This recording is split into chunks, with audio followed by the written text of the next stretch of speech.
महाराज, आपको मेरा प्रणाम। आप जल्दी से दासी निवास चलकर एवलिन को बचा लीजिए, वो खतरे में है। क्या कहा तुमने? एवलिन खतरे में है?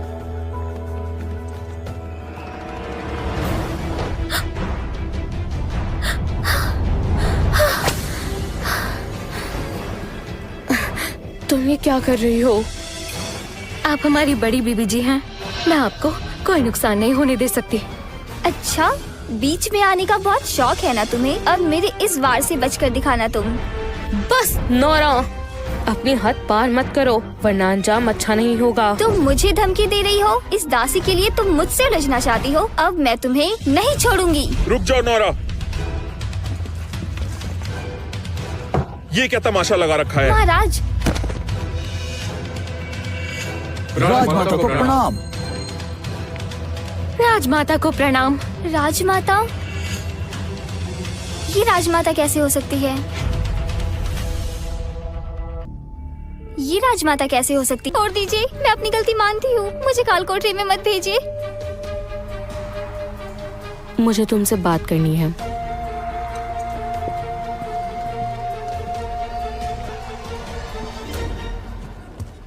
राजमाता ने क्यों बुलाया होगा?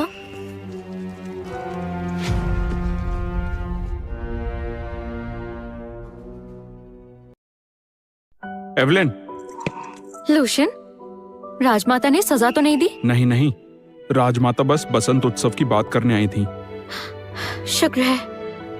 एवलिन, एवलिन ने परीक्षा पास कर ली है। अब तो आप खुश हैं? मैं अभी जाकर उसे सच बताकर महारानी घोषित करता हूँ। इस फैसले में इतनी जल्दबाजी मत करो। वैसे भी अगले महीने बसंत उत्सव है, मंत्री उसकी तैयारी में लगे और अभिषेक का समय नहीं मिलेगा। और ऊपर से ये फैसला अचानक नहीं ले सकते। बाकी मंत्री आपत्ति भी उठा सकते हैं। लेकिन माँ, क्यों ना एवलिन को ही बसंत उत्सव संभालने दें। अगर वो ये अच्छे से कर पाती है तो उसकी काबिलियत साबित हो जाएगी और फिर किसी को उसे महारानी मानने में आपत्ति नहीं होगी। उन्होंने कहा है कि तुम उत्सव की तैयारी करो। मैं? पर मुझे ये सब नहीं आता। फिक्र मत करो, तुम बहुत काबिल हो, जरूर कर लोगी। मैं भी छुप छुप कर मदद कर दूंगा।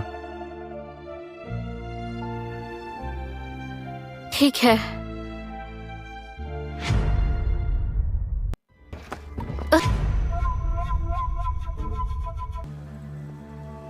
क्या बकवास है?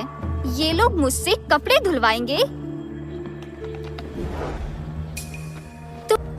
बहन, मुझे एक मदद चाहिए। मैं तुम्हारी मदद क्यों करूं? जानती भी हो मैं कौन हूँ? वरना तुम्हारी हिम्मत नहीं होती मुझसे बात करने की भी। मेरी बहन एवलिन की वजह से ही मुझे यहाँ बंद किया गया। हाँ, राजमाता, मैं अपनी गलती समझ चुकी हूँ। कृपा कीजिए, मेरी सजा माफ कर दीजिए। मैं इस कालकोठरी में और नहीं रह सकती। तुम जिंदा हो, काफी है। कम से कम तुम्हारे पिता को जवाब दे पाऊंगी। चलो छोड़ो, कालकोठरी में रख कर भी कोई फायदा नहीं है। लेकिन अगले महीने तुम्हें विक्टर से शादी करनी होगी। क्या? शादी? क्या हुआ, नहीं करनी? तो क्या कालकोठरी में रहना ही मंजूर है? ठीक है, मैं राजमाता के आदेश का पालन करूंगी। मैं अगले महीने विक्टर से शादी करूंगी, पर मेरी एक छोटी सी शर्त है। मेरी जान बचाने के लिए जूलिया ने अपनी जान दांव पर लगाई है। निवेदन है राजमाता, जूलिया को कालकोठरी से आजाद कर दीजिए। राजमाता को प्रणाम।